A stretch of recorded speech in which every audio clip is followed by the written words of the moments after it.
now. John Boy. Good So, night, John. Good night, John Boy. Oh my God. We lost control of this a long time ago, Scott. Yeah, it's okay. 3. I think we have quorum because we're down to like 9 active members at this point, right? 9 All or right. 10. Well, we got How many we're certainly over open that. spots do you guys have? I tried to like advocate for that today. I think at it's the Board of 3. Selectmen meeting, but I think it's 3. 3. Well, Molly, you're muted. is it 2? Because we got Chris, we lost one more, but we now have Christine. Welcome, Christine. Yeah. I So I think think it's it's just 2. I think you're right, Scott. I think we're at 2. Nice. Okay. Molly, I think you were talking to us, but you were muted. Are we ready to go? Yes, you're right. I was muted, and we are live streamed. Sounds good. Then we'll call the meeting to order, and we'll begin with our screen share of our flag, and we'll stand for the Pledge of Allegiance. I pledge allegiance to the flag of the United States of America and to the republic for which it stands, one nation under God, indivisible, with liberty and justice for all.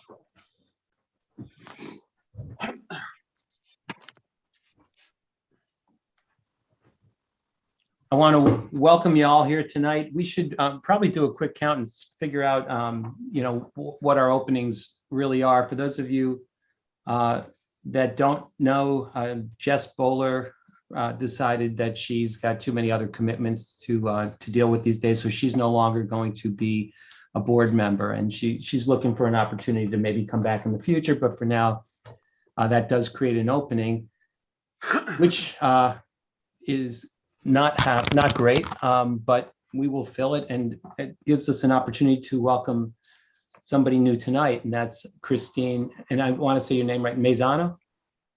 Yep, Maisano, that's perfect. So if you would, we decided we're not going to make you sing the Youth and Family Services song, but it would be great if maybe you just shared a little bit about yourself and how long you've been in town, your children that you have in the system. You have to sing the Brady Bunch theme. That's the new Now one. you're aging me and you want me to sing. I can't do either. So we are new to town. We came during COVID. I think it was May of 2020. I have 3 children. My oldest is a research assistant at Yale. My middle just graduated Bucknell. He is doing finance, and my little one is a sophomore at Daniel Hand. My husband is a sales engineer who supports all of us and fully with all of our crazy ideas. An accountant, and I'm also a real estate agent. So happy to be here. welcome. Thank Well, you. and how did you hear about Youth and Family Services and the board, and what kind of brought you to us? So I was an active board member in our old town, East Haven. I sat on the Board of Ed for, I want to say almost 9 years. So I have always been invested in the kids. Even though my kids really did not go to East Haven Public, I still was a strong board member there. And I ran for the Board of Education in Madison on the cuff, and did not win, but always wanted to get my foot, just involved with the kids and supporting the youth. I think they're our future, and I think it's important. Wonderful. Well, I'm thrilled to have you here, and I'm sure Thank you. everybody else is as well. Thank So you. welcome, and anything you can bring to us, best practices from other towns, best practices from other boards, it'll certainly be welcome. Thank you. Happy to and do that. Thank you. That would be great. I do also want to kind of open it up, not at this point to discussion, but if, we have had a bit of turnover, which is not unusual for the board at all. And, these are certainly difficult times to be having meetings in any form. So if you have any feedback that you'd like either Scott or myself to be aware of, send us an email, call us up. I'd be happy to talk with anybody that wants to share any concerns or any suggestions. And I know Scott feels the same way. So please take that as an opportunity to reach out to either of us. Great. And that's for everybody. The other thing I just want to use the opening comments to discuss is the fact that we've been trying to plan 2 months out in terms of meetings to give everybody time to make, arrangements if they need to have somebody taking care of children or any other planning purposes that would make it possible for them to be on a Zoom call, but maybe they wouldn't be able to meet in public in person. We've been trying to plan two months out, which has been such a moving target with COVID. So the way we are standing right now is the world, as you all know, is opening up. And I'd like to at least propose that we try to meet in person indoors next month, which would be, the April meeting. We already have the May and June meetings on the calendar to be down at the Surf Club, which would be an outdoor in-person gathering. But given that the school is mask optional now, and given that many places are mask optional, if not all places in Connecticut, I'd like to at least put that out there. And with the caveat that we did tell you that April would be remote. And if there's anybody who is not able or is not comfortable to meet in person for the April meeting, shoot me an email if you could this week, so that we can change the schedule or keep the schedule the same, but still leave people plenty of time to plan for that. So again, just to be real clear, the suggestion is that we try to meet in person in April. It would be at Memorial Town Hall, almost definitely. And if anybody has any concerns about meeting in person, then we'll honor the original plan, which was to meet remotely 1 more month, and then we'll do the May and June in person. Any comments on that? And you really don't have to. I have a big concern, Dave. Is Okay. is it going to be what's cooking, the food, or that's really what I care about? If you're cooking, then that's the only food we're going to have at this point. We don't have any food planned for the next month. So I'm sorry to say that, Scott. Maybe I'll tell you what. If we meet in person, I'll bring something. All right, I like your thinking. Hold me to that. I like your thinking. I think Grand Pizza delivers anywhere, Dave. That'll work for See, me. there you go, Rob. You're thinking out of the box here. But I do want to. Along with some of the more high-end establishments in town, I don't think they have a problem delivering to us either, Dave. Just think about it. I'm into Italian, All right, so I'm gonna move on. And again, if anybody has any concerns whatsoever, shoot me an email and feel free to send Scott one too. And we'll stick to the original plan. I'd like to call for an approval of our prior minutes, the minutes from the prior meeting. Do I have a motion? That's Rob. Do I have a second? Okay, thanks, John. I was getting a little nervous there that we were not going to pass the minutes for the first time in the history of the board. Any discussion?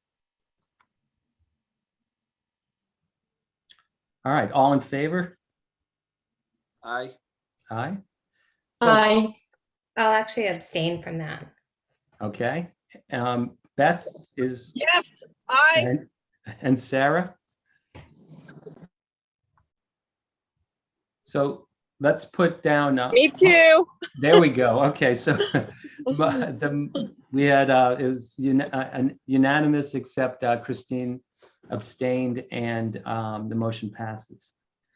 Public comment, Molly. No one else is here. Okay, stay off mute. We got one more for you. Correspondence. Just the correspondence that I sent all of you. It was a copy of Art Simon's thank you note. So check that out when you have a chance. Thank you very much. I just sent that this afternoon, a couple hours ago. And I think we'll turn it over to Scott now for a status update. We're in our old business section of the agenda. And just to clarify, David, we want the board to assume we're meeting in person in April and to tell us. So at this point, I think that nobody's jumped into the meeting to say, that they've got a major concern about going back as soon as April. So we'll assume that that's going to be an in-person meeting at this point, unless someone reaches out to myself or David over email and expresses any issue at all with that. We've already made that decision for it to be Zoom. We did that last meeting. So this does signify a change. So that is our clear default. We are fully planning on going in person for May and June right now. As David said, that would be, we'd meet at the Surf Club. I did reserve the I don't know what they call that the building room, meeting room, the really drafty room that they have over at the Surf Club. So we would have the option of a building to go to. That was important. We wouldn't plan a board meeting outdoors if we couldn't have an option to be indoors. So that's what we're thinking. And just as a heads up, we're thinking in terms of the June meeting, which would be our last for this school year. We don't have a staff presentation, so we'd be doing more updates and wrap-ups. Since we'd be at the Surf Club, we could also think about an abbreviated meeting that could lead to maybe something outside if it's a nice night, and was thinking of that we would open that up to our staff as well. So we could do a little bit of we weren't able to do any kind of an enrichment program this year. So this might just be an opportunity to do something more informal, to gather both the board and the staff, which I'm sure will be a very nice evening in June on that Tuesday. On a couple of things on the old business, so the ongoing business anyway, with our budget. The budget has moved through its process with the Board of Selectmen, has now moved on to the Board of Finance. In terms of our requests, our operational budget has remained intact. One out of the two additional requests that we've made for the budget remains. We had made a request to regrade and enhance two school-based clinician positions. That's the request that does remain in the budget at this point. The request to expand to full-time parent support counselor was nixed from the budget. And with my full understanding, this is a very difficult budget year. All the departments, I think, who had additional requests, did not get everything they asked for. I think the Board of Selectmen tried to be very fair and forthright with keeping the percentage increase low. And I'll talk about our referendum in a second. But once all three capital projects passed, I think the budget was going to be pretty slim. I don't think anybody in this town would be able to stomach a large increase on the town budget or the school budget after the capital project. So, and we'll share with people, it is our intention to seek some American Recovery Act funding that would basically pay for the position enhancement with parent support counseling that we've been asking for. We do think that that's a really appropriate request, really good use of that money, because it would, in this case, expand some mental health services that we are providing. It would also give us the opportunity to showcase that position as a full-time position. So at the point where we would try to get it back into the town budget, we'd have some real-time data to show how we used it and how it can benefit the town. So, Question on that, on how that would work. It would be a temporary full-time position? Well, essentially, yeah. So, the town commits to it as it is a part-time position. And also remember, it does have some grant funding from the state as well as a part of it. So we'd be using the American Recovery Act funding to pay the differential, which would be the salary plus the money it would cost for the benefits for 2 years. Okay. And we would have to take that request to there's a committee that hears requests for that funding. So we would have to take it up with them. But I do think we can make a really good case, and would certainly be looking for the support of the board here, particularly our liaisons as well, to support us in that. Scott, Yeah. you said that the board eliminated completely the part-time position? No. So our parent support counseling is a part-time position. The budget process, the Board of Selectmen looks at the requests and decides what they feel comfortable moving to the Board of Finance for their review. So that Right. they No, put that but additional they- request out. Right, but they nixed the full-time transition, right? Not Right. the position itself. Correct. Yep. Okay, thank you. I thought I heard, I thought they took it completely away. No, it's, Yeah, no, we that's okay. still All have it, right, yep. that's fine. I got it. Thank you. And would add, Why don't you just get the ones that Becca had? Does it look my better? what did Sarah have do you have a question, Sarah? Okay. I could also just follow up. The Board of Finance had their first workshop of the night. I think Cindy's on too. She was a part of that meeting, and I was able to speak briefly to the request that we have currently. And we'll, as they now do their work, and we'll put together what will eventually get presented to the town for referendum. Any questions on the budget? So we'll just talk really quickly about the other special project, which in this case refers to the Academy Community Center. As I'm sure everybody knows, since we last met, the referendum did pass on all three capital projects. About 6,000 square feet for office space was allocated as a part of the community center for Madison Youth and Family Services. To say that we are elated, jumping in the streets, singing at the top of our lungs, extremely happy, is really quite an understatement. For somebody who's really strongly advocated for this for such a long time, it really felt like such a huge win for us. And it's such a win for the town. It really stands out now because I think Angela had mentioned this in her presentation last week about our clinical services. There are nights where we are just stretching and seeing clients in spaces that are not normal or ideal for counseling. And we're doing it because people get bumped for crisis appointments, changes in schedules, all kinds of things. So it's, we're running groups over at the Powder House. That's the building next door. And that's because the chamber allows us to do that. You might see us running groups on the green over the summer. I don't know. It's just really such a bizarre time. We've been very busy. We're stretching to meet a lot of needs. And just really grateful now to look forward to new space. I think I can say this publicly. I am a little anxious over how this will proceed because just, I do tend to look online and see what comments are. And there does seem to be, from time to time, a comment or a question about why Youth and Family is in that building, why we were granted the space and the location of the building.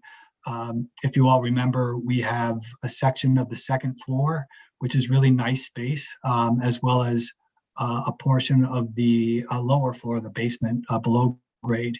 And it's enough space for us to have any less space than the 6,000 square feet that we requested really doesn't help us much. So we really need that amount of space. This has been studied and researched.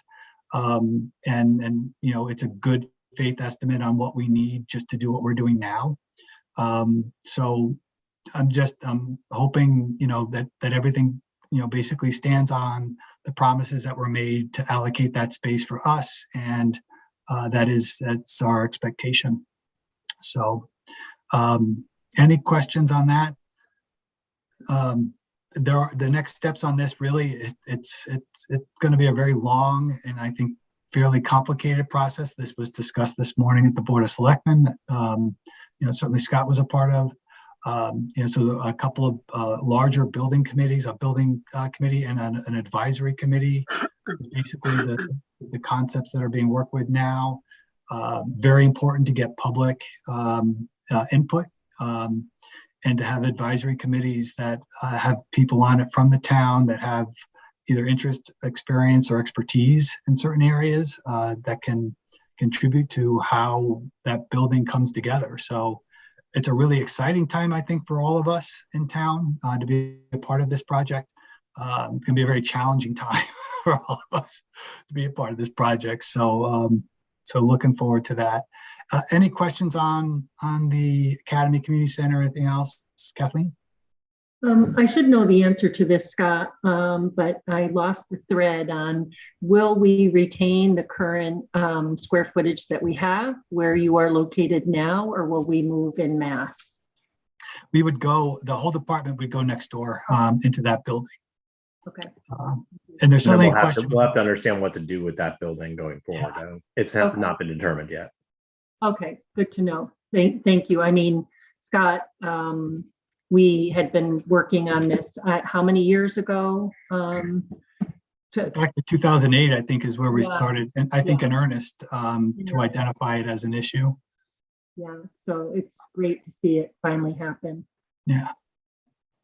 Well, and some of the things, the questions about this building, it's interesting because I think sometimes people have heard the number, or this $2 million number, which came out of the 2017 study that was done on our space usage.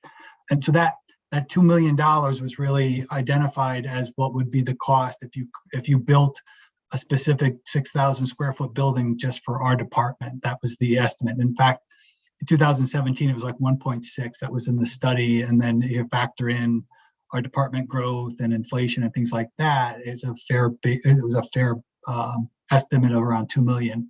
But I've seen people take that number and say, well, it's going to cost, Youth and Family said it would cost $2 million to fix their building. That's not true. Our building is actually in pretty good shape other than the outside.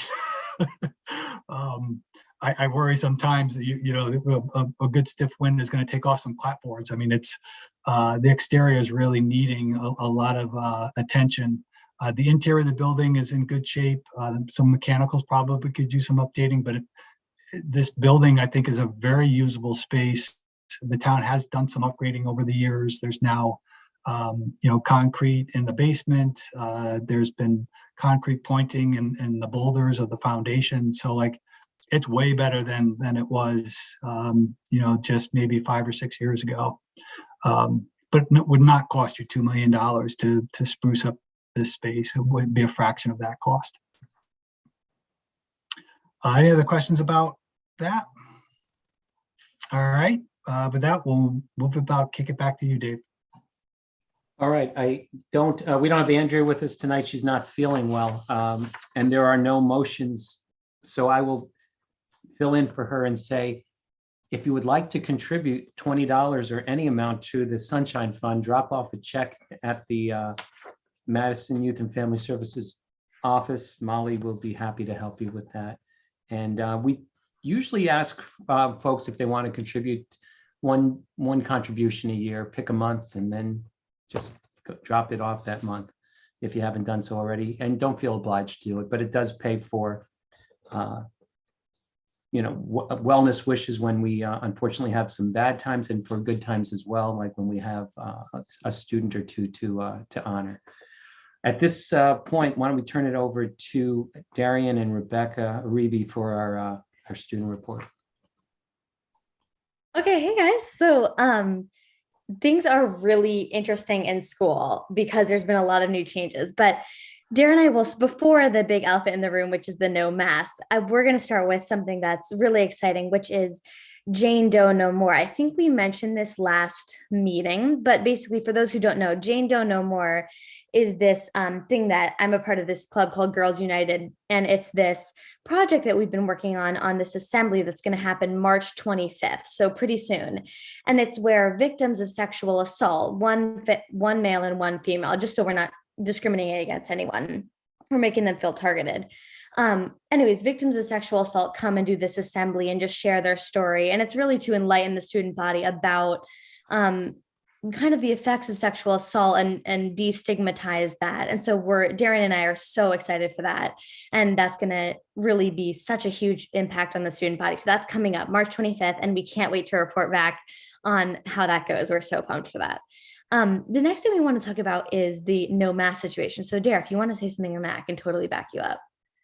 Yeah, so it was kind of crazy because I didn't expect as many kids to take off their masks as I did. I expected some sort of a 50-50 split, but pretty surprised to see that like a high majority of kids took off their masks. And more important, not more important, but more important, there wasn't much of any bullying. I at least I haven't heard anything. I know Rebe said she hadn't heard anything. I see Mr. Buller shaking his head, so that's all good signs.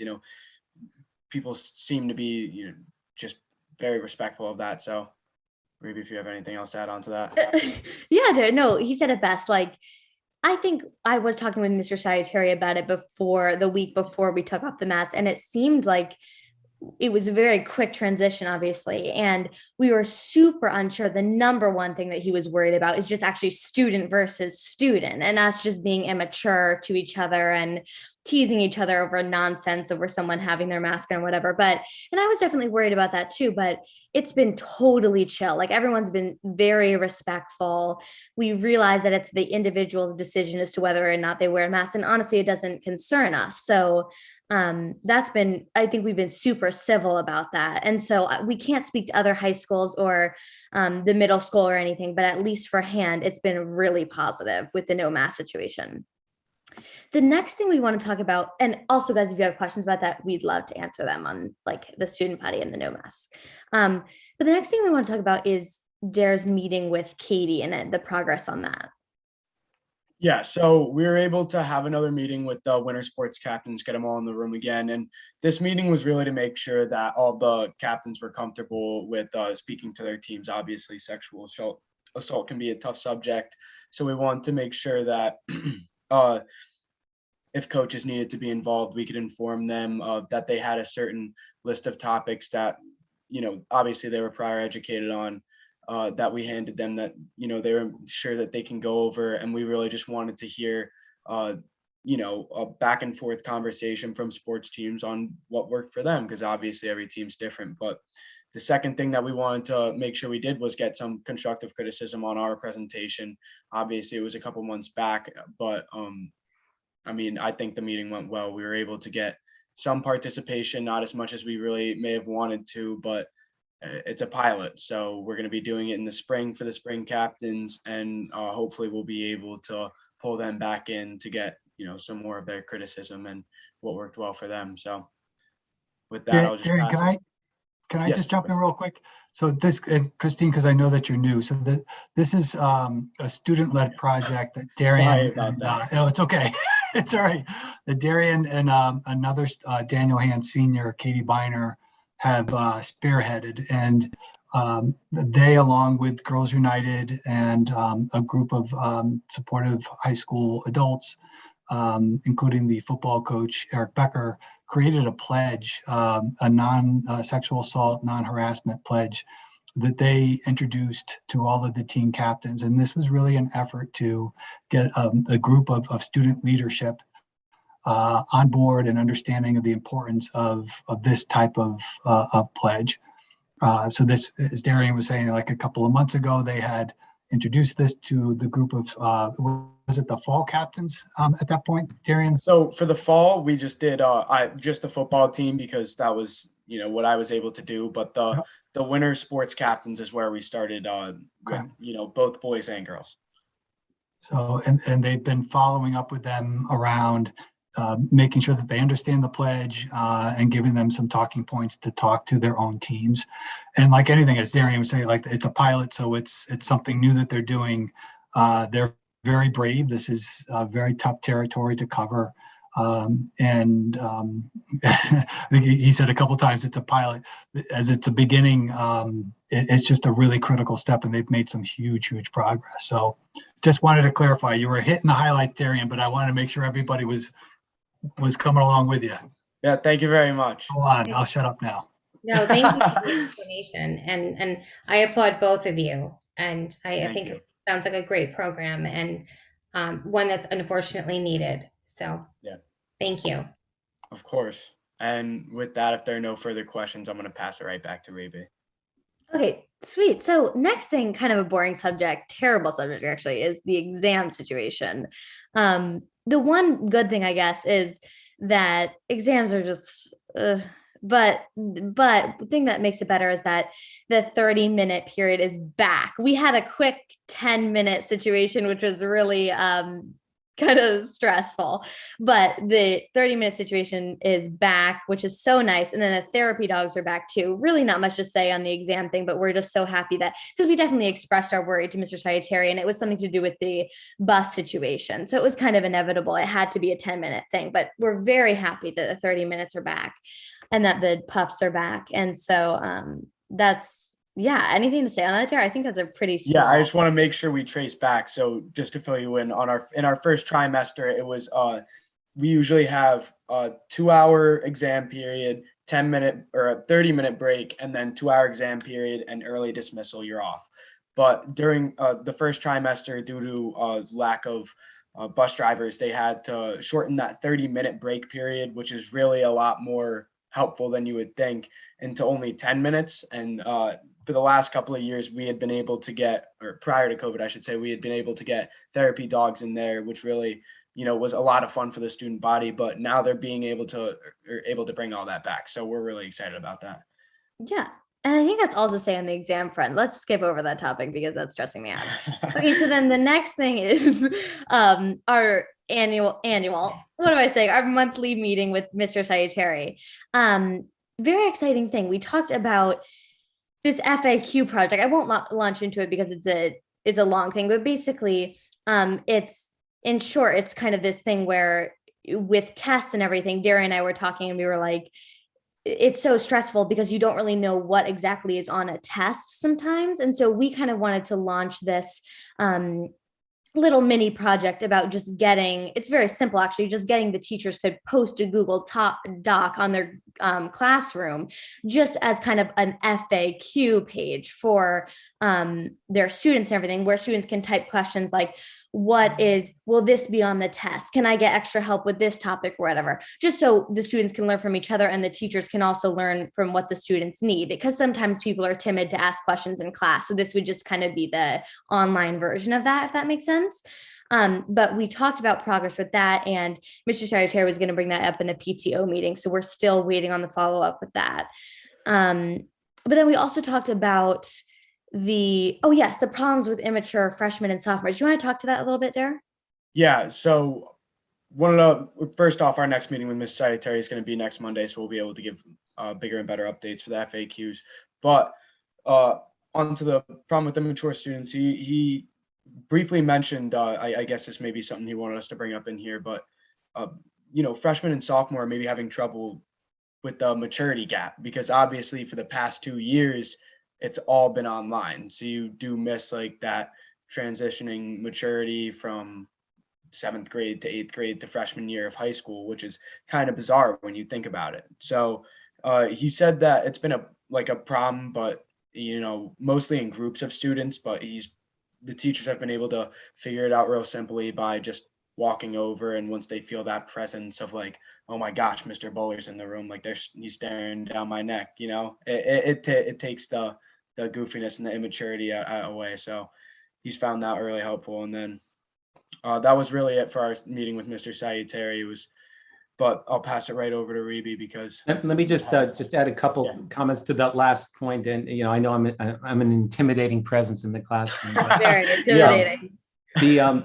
Just so you know, I know we're saying it's freshmen and sophomores, but Mr. Salutary was saying that they're actually seeing this at the college level too. And so, I'm just making MYFS aware, and you probably are seeing it too, Scott, and that there's kind of this general, college kids are acting like high school kids are acting in some ways like middle school kids. There seems to be a real, suppression of maturity as a kind of a side impact of the social isolation we've had the past couple of years. Right. I don't know if Scott. Go ahead. Sorry. I'm sorry. Oh, Go ahead. no, Scott, did you want to say something on that? That came up in your faculty meeting, that Daniel had last month that I just happened to be at, and yeah, we're seeing that. I don't. Yeah, it's frustrating. I think that'll be something where it's alleviated with time. I think, I mean, I don't want to give the students too much credit. I know I'm biased in that thing, but I think it's definitely not acceptable at all. But I do think that it's just a readjustment. I can't speak, a readjustment. So I think things will go back to normal, but we'll definitely keep our pace. And if things aren't going back to normal, then we have to address that. And I think Darian and I are prepared to.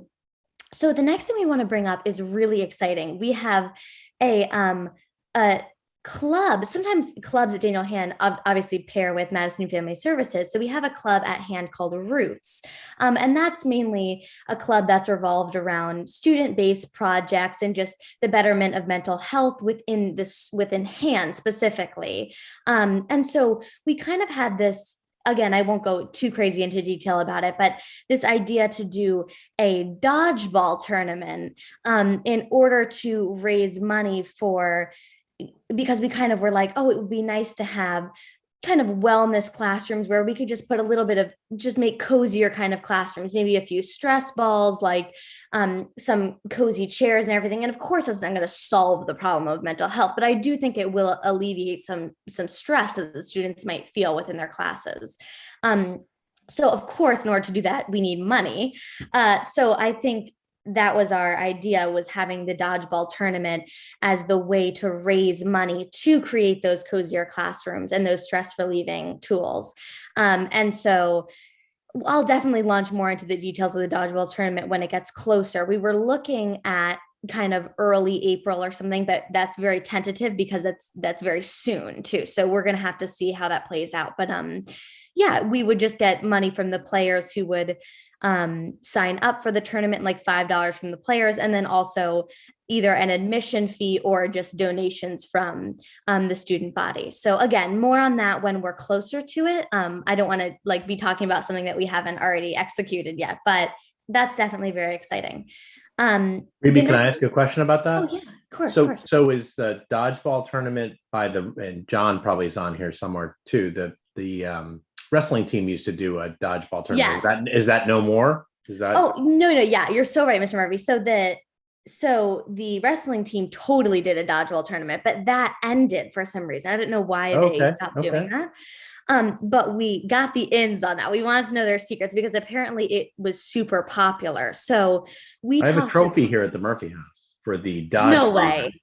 I'm just saying. It's my son. No way. Yeah, just saying. That is too good.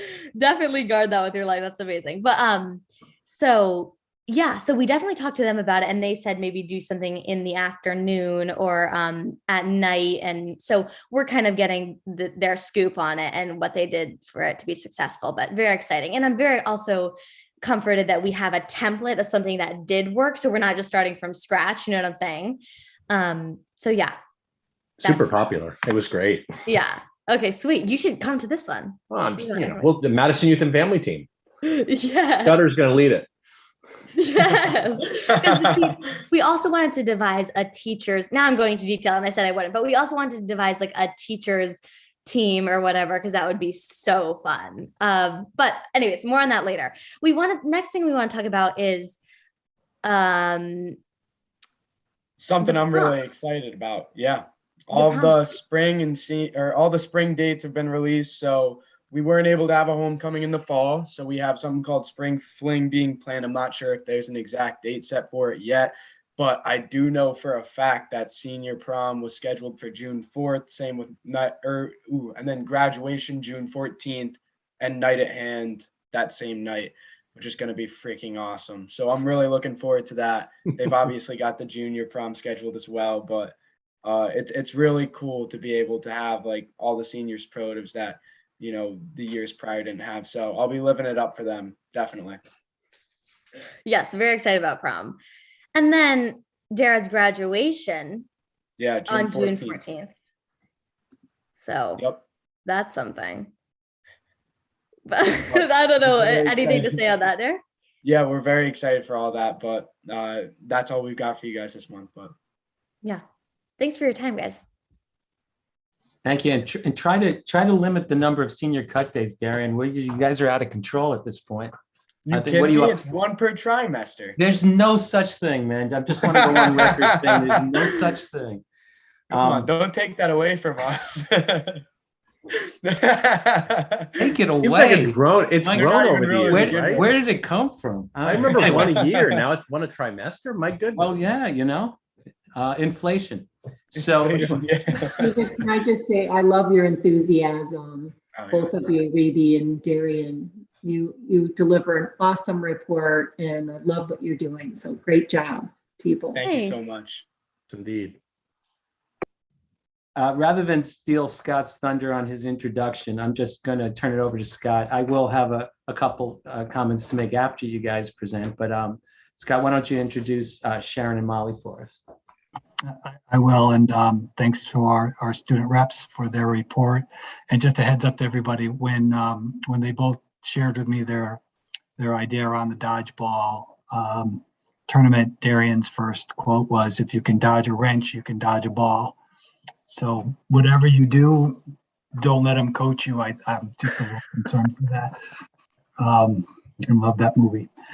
Look, so it's absolutely my pleasure to introduce Sharon Clark, who is our office manager, and you all know Molly Fahey, who's with us every board meeting. So when we reorganized a couple of years ago, we used to split what was kind of what we considered our office management from our social service coordinator, who at the time was Wendy Larson.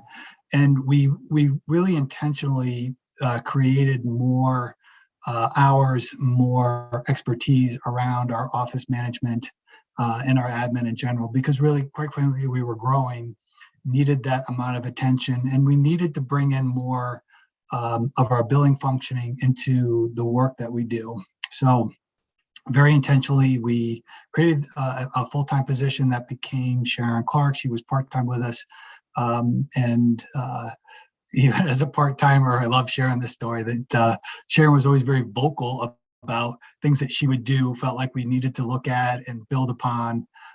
So just, was just a natural for the job. And we're just so grateful to have her doing the work that she does. Molly is every bit of a caretaker for all of us, and behind the scenes, in front of everyone who comes into our building to receive them, to help them. I will tell you that as we're leaving any day, whether it's late in the day, at 6:30 night, Friday afternoon, if the phone rings and she hears it, if she's locked her door, she unlocks her door, goes back in and picks up the phone.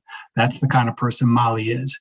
So we are really freaking smart to have hired these two people, and also very lucky to have them here and a part of our team. So with that, they're going to talk to you about what they do, and take it away.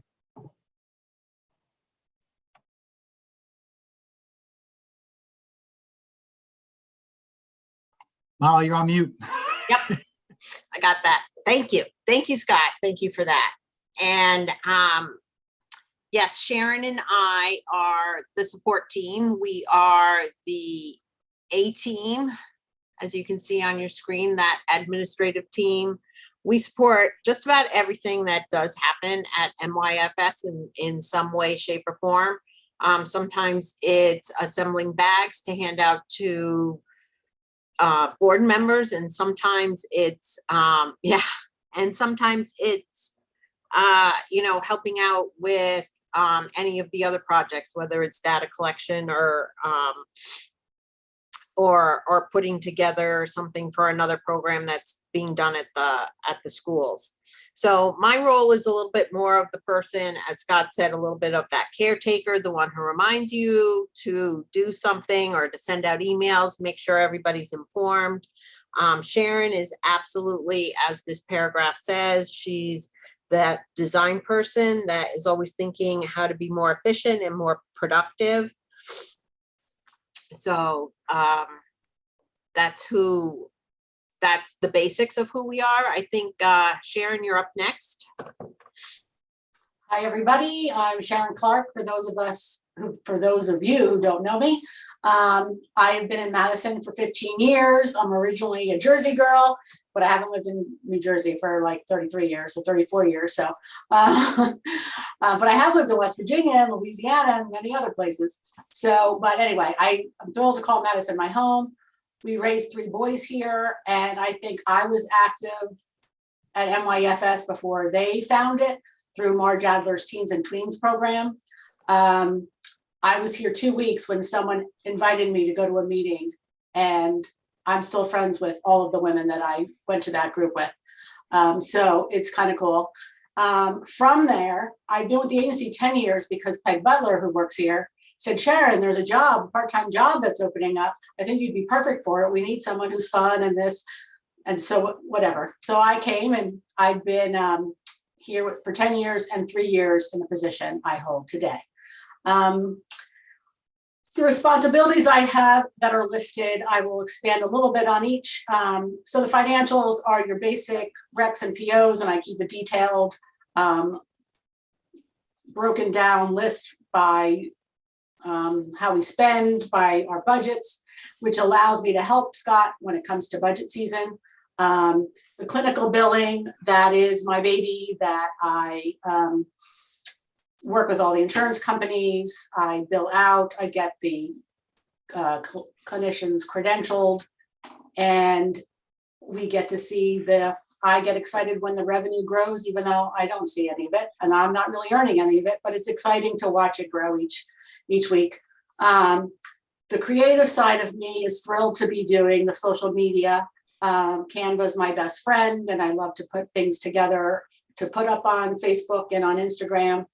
And the marketing for your things like your Padfolios and the shopping bags, I'm a part of deciding what we get, and that's neat for me. Decorating and organizing is probably my absolute favorite thing to do. Decorating on a budget, of course, here at MYFS. So we get used furniture that we make it look pretty. We real low budget, high return for what we can do. And then the organizing, my pride and joy is the attic. The old attic looked like everyone else's attic. Anytime you didn't know what you wanted to do with something, you threw it up in the attic and it was packed. And a couple of years ago, I took it on, and me and Derek cleaned the attic and organized it. And it has really made the running of programs and the departments so much better, because you can go up into the attic and find anything. It's neat and tidy. You could have meetings up there. It's that neat. And same thing with the supply closet. I went in there this past summer, and everything is labeled. You can find anything you want. And that wasn't always the case. So those are some exciting things. Banking, town campus coordination, nothing too exciting about that. And I'm the representative for the agency at the Chamber of Commerce meetings and for the Town Safety Committee meetings. So it's been great working at MYFS. The people are great, and I'm thrilled to be here. Now on to Molly. I just want to reiterate how excited the staff is that the attic is clean and the supply closet is well organized. There is not a single person who is not as excited as Sharon is about that. So we thank Sharon. So I have been in Madison for 30 years. When I was putting this together, I kind of didn't really know it's been 30 years, but it's been 30 years that I've been in Madison. So I grew up in Guilford, moved around, and came back and got married here. And I had 2 sons who went through Madison Public Schools and did a bunch of things with MYFS. So I knew about MYFS long before I started working here. And before I was at the agency, I spent 11 years in the Madison Public Schools as a para, as a special ed secretary, and in the guidance department at the high school. So that all prepared me well to transition over here. As I said before, or as Scott said, I'm a little bit of that caretaker. So I'm that person who is the first one you see or talk to. when you come here. And in that role, I also try to recognize when there's urgent matters or an emergency that needs to be handled more quickly. There are definitely times when I don't let a person get off the phone, or if somebody comes into the building, I don't let them leave until a clinical person may get to speak with them, or maybe someone from social services steps in. So I do a lot of work with social services. A lot of times if I'm on the phone with someone from social services making an appointment, I always have to make sure that those people, if they need to make an appointment, they may not have transportation here. They may have to wait for a relative to bring them here. So we really have to try to accommodate them. A lot of times the other things that you don't often think about is you might say, oh, you can just click here, or you can look for this here, or Google it. A lot of our clients don't always have a computer or a printer available to them. So I'm always on the lookout for that sort of thing and how we can make it happen. Sometimes you have to get creative. So I've also, as you know, I've learned a lot about Zoom in the last couple of years. I find it hard to believe, but I think I would say that some of my tech skills have actually improved in the last couple of years. I learned things about phones and security systems just in the last couple of days that I hadn't known before. So, so those are some of the things that I do.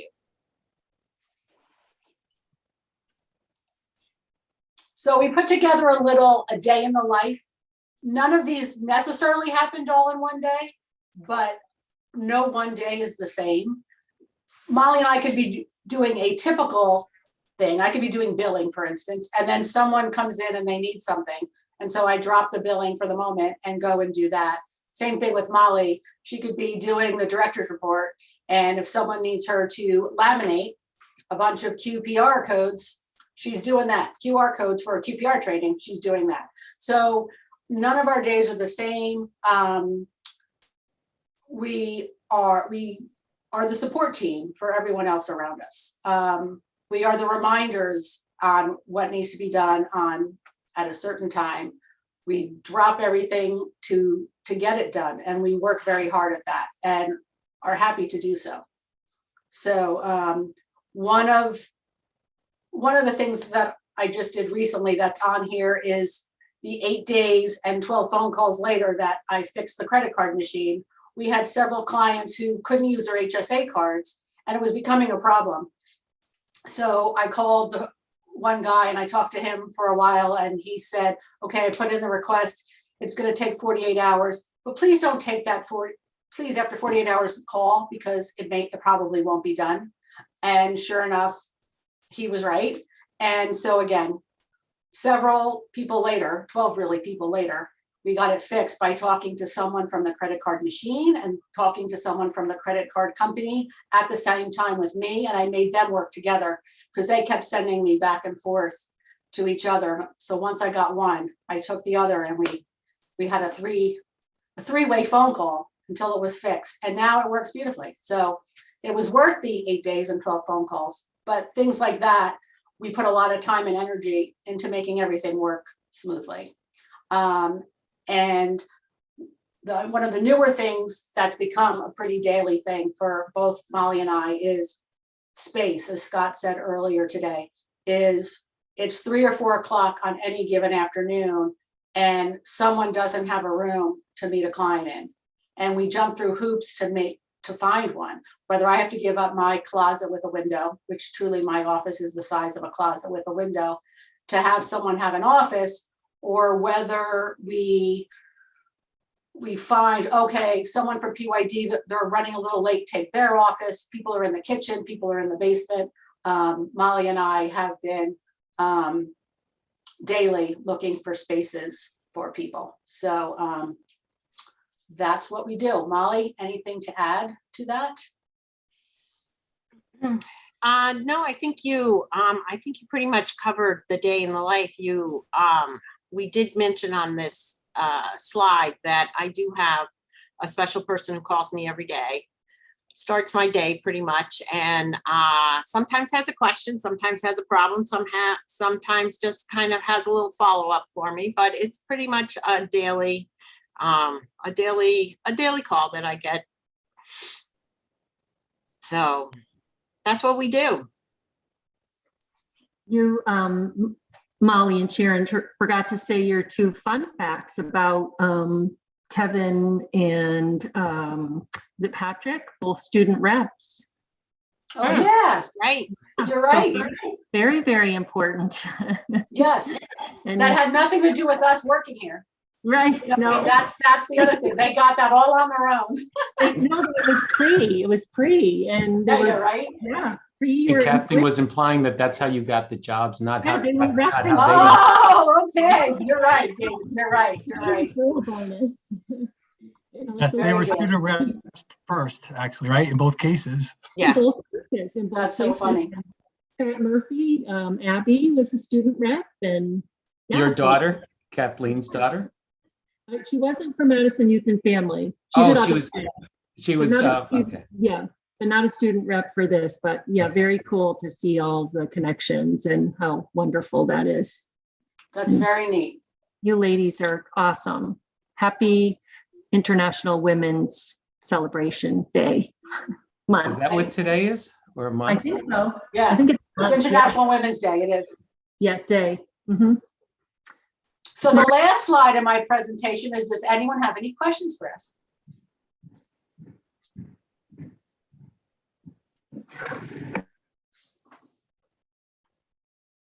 I don't have a question, but a compliment. Will you take that?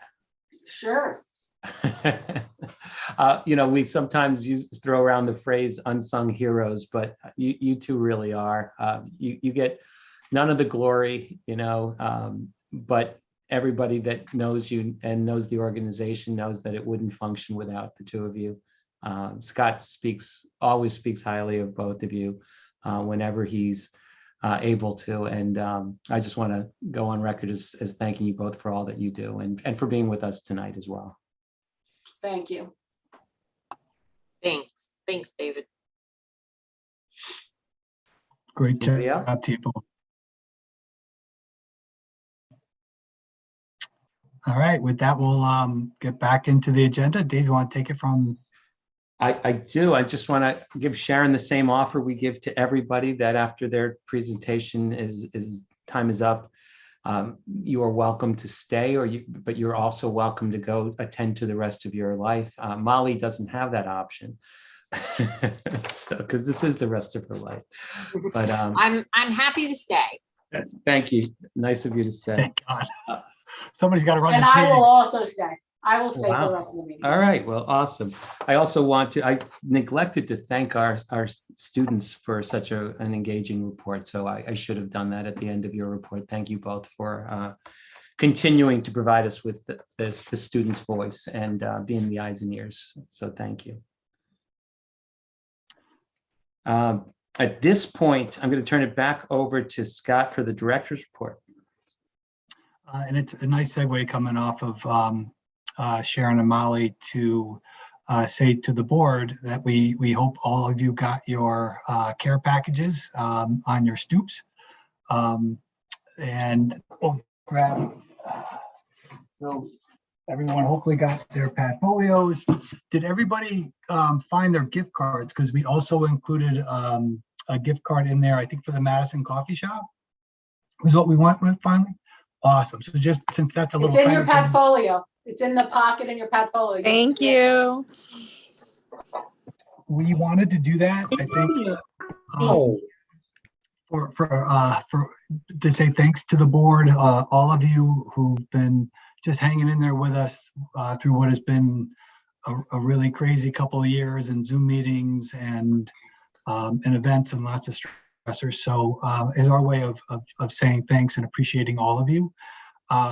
The portfolio we felt would be very useful once we get back into the reality and the real world of in-person meetings. So those we picked those out intentionally because it serves as a binder. You can put minutes in it. You can keep materials in there that are specific to your role as a board member, and hopefully feel really good and really proud about it. So definitely kudos to Sharon, who was the point person to get those all put together, excuse me, and also coordinated getting all those out to you. So thanks again to them, and hope that you all like your you like a little care package, and feel free to use that shopping bag too, going in and out of stores. That's hopefully will come in handy as you're buying lots of expensive groceries. We'll go through a couple of things that are important for you all to know, and answer any questions and get input either during the director's report or later on in our agenda. One, I want a couple of announcements that are important for people to kind of get on their radar and on their calendar. Rebe mentioned about Girls United.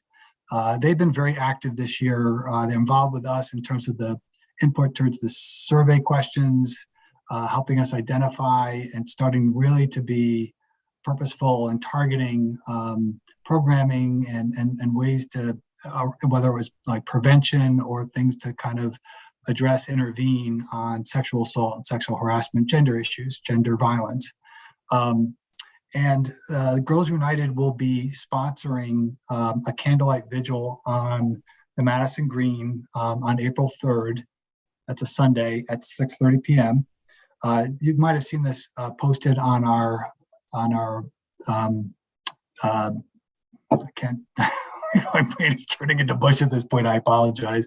Facebook. Facebook. You know, that thing that everybody's on every part of the day.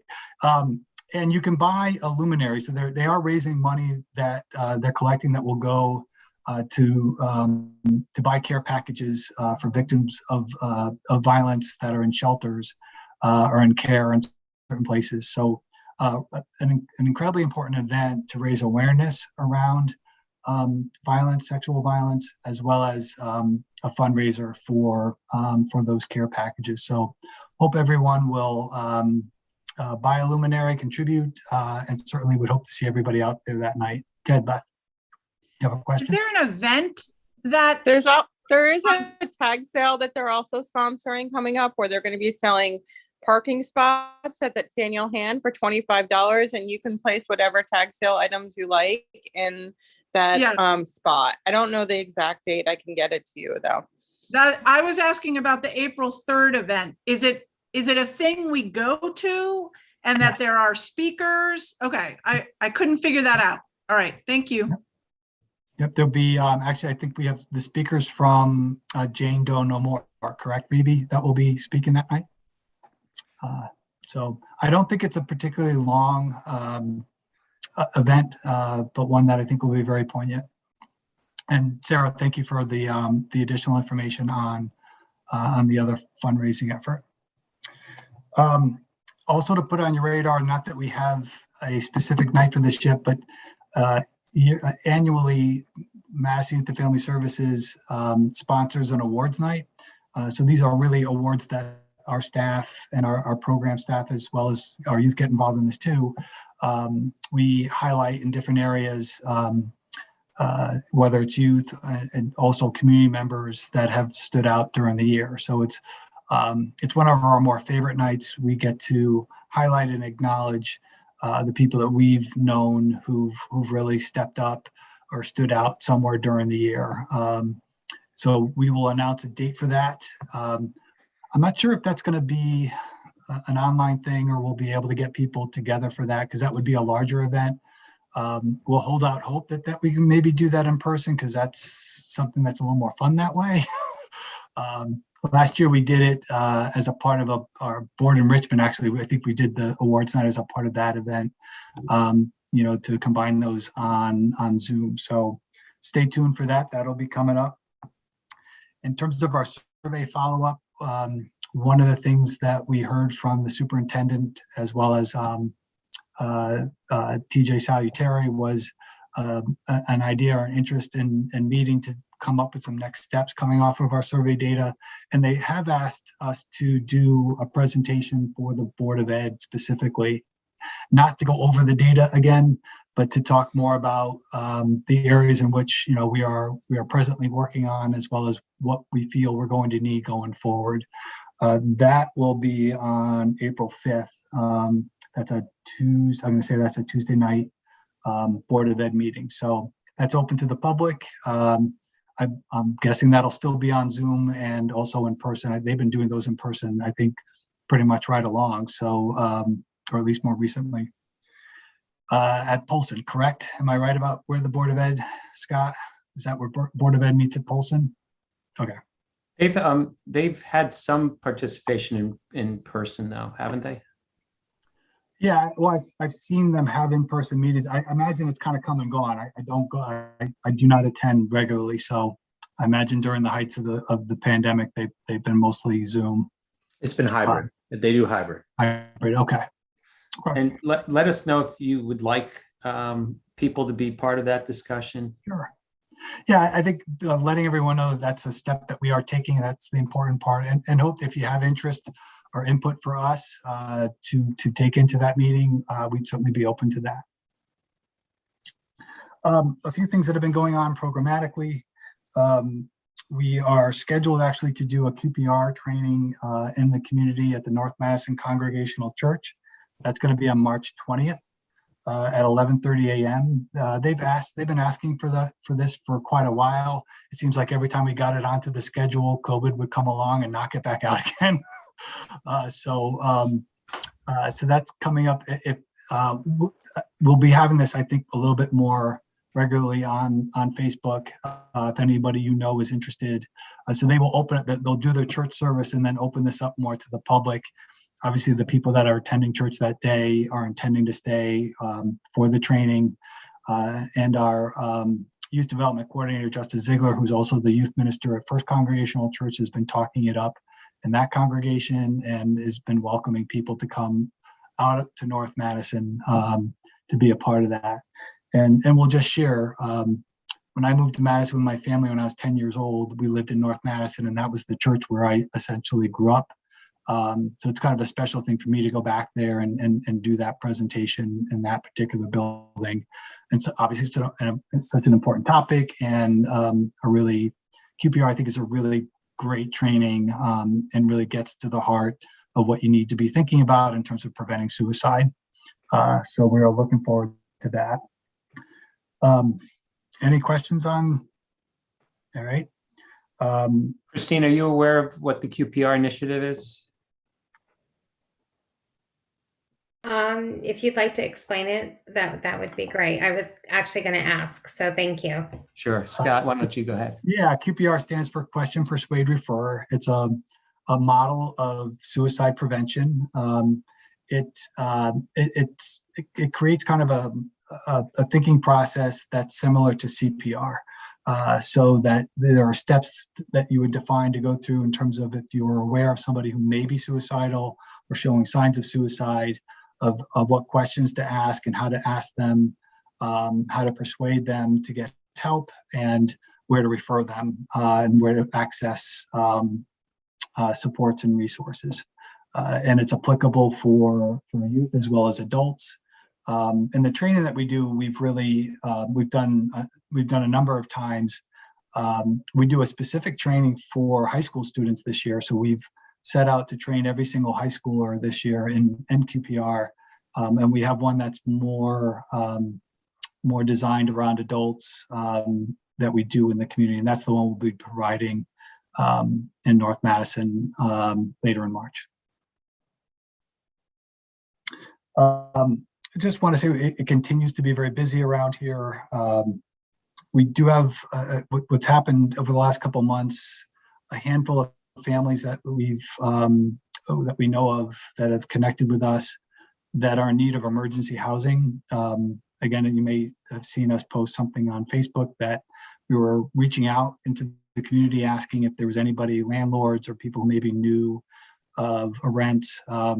This is an issue that's not just here, but in the state and in this country. There's a lack of affordable housing, as I think we all know. There was a worse lack of affordable housing in Madison. I think we know that too. So this, as a result of the pandemic and lots of shifts in the housing market and available rents. So now, we have some families that are urgently needing housing resources. So like we're helping them for their various situations. I'm making a plea if anyone knows or are aware of any options or potential resources that would help somebody, a family, a small family or a large family, short-term, long-term, we'd be happy to hear that. And you all need to know that this is a huge issue here for anybody who's concerned or nervous about their present housing situation. Certainly for people that have, had to deal with crisis that's caused them to lose their housing. So our clinic waiting list, so Angela had mentioned last time in her presentation about our clinic services that we don't typically keep a waiting list. So that's changed. We now have a waiting list and it's up to 7. We've had a number of referrals, and really just we just continue to get inquiries for clinical services. That has not changed at all. So that pace has kept up. And now we're at a point of the year where like our interns are starting to wrap up, March, they end typically in May. So we don't have them as much of a resource anymore, and we have everyone else pretty much at a capacity in their caseload. So now, we wind up having, a short, small list. And it's not that people come onto the list in a numerical way and wait their turn. We actively work that list and stay in touch with those families. And really, we're always trying to match families with the right clinician, with the right background or approach that they need. So somebody who comes on could have a very short stay because we have the right match. And that's unfortunately just kind of how we're going to have to work those things. We'll tell you that we talked in a staff meeting this morning. Definitely we're hearing in the groups that we're running a lot of concern for what's going on in the world. That now, I don't know how we plan this, but we all should be celebrating what feels like the tail end of these last 2 years and coming out of the pandemic. And all we've done is walked ourselves into a major economic crisis and what sounds like a very scary war and horrible situation in Ukraine. And that does, those news reports that are now very numerous and very consistent are getting to families, are reaching our youth, creating a lot of questions and concerns about what's happening and what's at risk. So I don't know how we did that, but somehow we did. So those are definitely issues that are coming up, and you'll see things that we'll post as well as put on our webpage, guides and supports for parents to talk to kids about, unfortunately, war. With that, I want to again just say thanks to everybody who's continued to be a part of these meetings. If there are questions or thoughts about any of the topics that I brought up. All right, we'll keep it moving. I'll kick it back to you, Dave. Scott, super quick. There was supposed to be a follow-up with TJ and Craig, that a meeting, is that, I think that just died on a scheduling issue. Did that get rescheduled? Yeah, it did. We were moved, so that got moved around the time of the referendum, and they have not put that back in the schedule. But that is something I'm gonna bug them about, because I would prefer to meet with them before we're meeting with the Board of Ed. And I think I was trying to dial in on that. So just if you keep me in You the were, loop. you were All part right. of that too. All So right. that's not lost. It's on the list. All good. All good. At this point, we've got 3 liaisons with us. I would don't feel obliged to give a report, but we're fortunate to have the 3 of you here. So I guess in no particular order. How about Lieutenant York? You go first. You're on video. Yeah. Hello, everyone. I don't know, I wanted to share if anyone read that article that was in the paper last month about the success of our Lock It or Lose It campaign. If you guys seen the signs around town, about try to, lock all your vehicles and everything. But we saw a significant reduction in crime from that start. So from 2020, there was 31 stolen cars. And in 2021, there was only 20 reported. So that's a drop in 36%. Even with vehicle break-ins, it went from 57 in 2020 to 45 in 2021.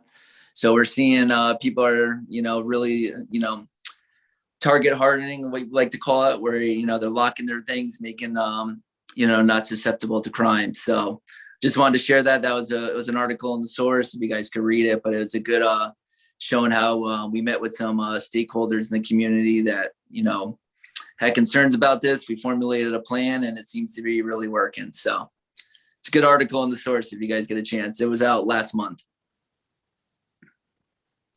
Thanks very much, Jeremy.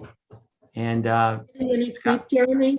go How's again. the- Are you getting any sleep, Jeremy? How's the baby? The baby's great. I tell you, if she sleeps 12 hours a night, where my second still doesn't sleep through the night. So we're very fortunate with that end. So no complaints here, but she's doing great.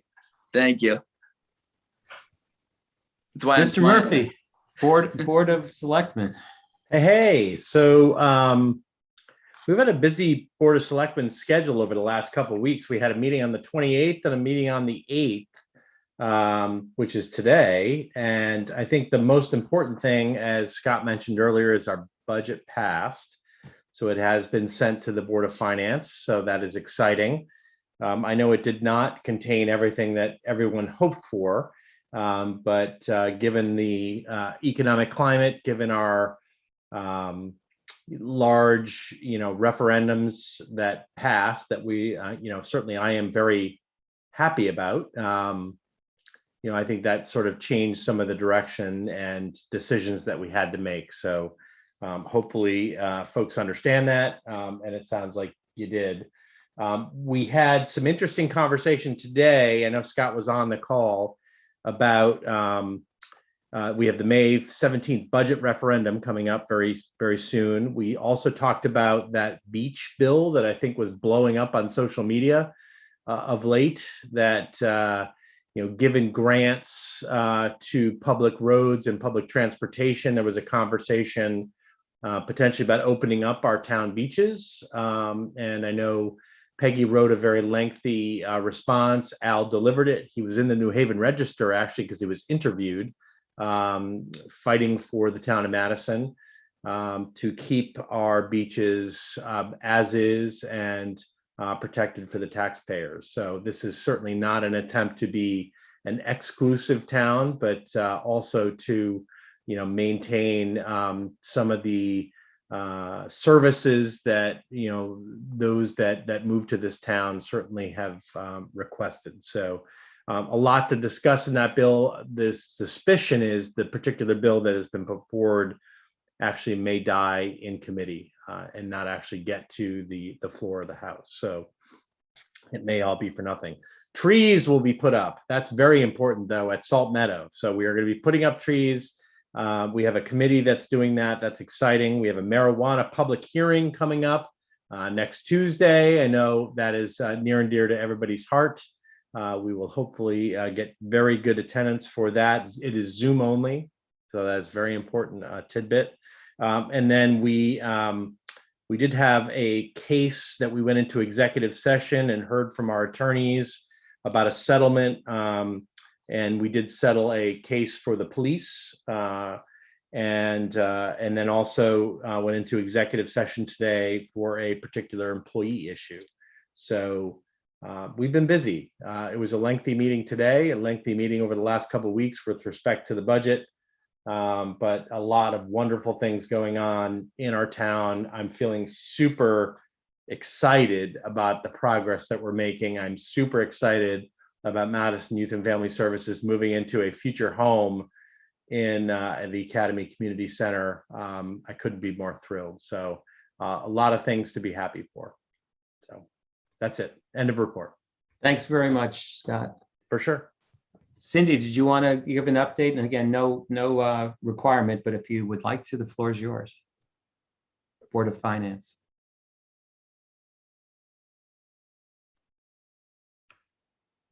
And while Cindy's thinking that over, Rob, did you want to speak on your role?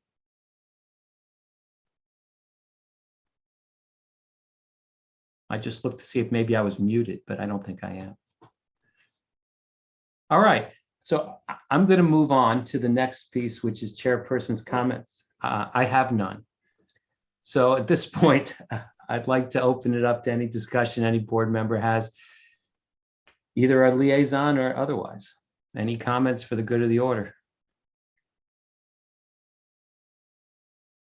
I don't know if people all recognize, but this, it was around this time that they announced 2 years ago the pandemic as being a pandemic, and it stands out to me. My older son's birthday is March 11th, so 2 years ago, I had two sons in college. They both came home that week. We were having birthday dinner, and in the background was the television announcing the pandemic was now official and the world was in the process of closing. I just wanted to point that out, and we're now 2 years removed from that, and the masks are coming off, and lots of time to kind of, to look at how those 2 years went and the impacts and just moving forward. But the market's been 2 very interesting years, and that we ought to keep paying attention to how this has impacted all of us, pay attention to the mental health, and look forward. That's, I think, what I wanted to say was, it's been 2 years. And it's also, I think, if we are able to get back in person next month, it'll be the first time we've all been in person since right around that time. I think we had our enrichment night was the last board meeting we had in person. So looking forward to seeing everybody hopefully soon. That's a great point. I sometimes forget. I've been going, into a building with 850 of my closest friends for the past 2 years, and I sometimes forget that the rest of the world doesn't do that. My wife hasn't. She's been working for the past 2 years, but not in person, and I'm sure that many of you. Some of you are in that same situation. I happen to know a lot of you actually are going in and seeing people and working with patients and working with the public. And so it may not impact you. But for those of you that have kind of been in a more isolated role, I think it'd be nice to get out and it changes your perspective. Seeing students without masks, it changes a lot. It really does. Being able to see somebody smile and frown, unfortunately, but being able to read facial recognition, mostly around final exams, really, but being able to see faces and to interact with people the way we're used to, it's heartening. So, any other comments?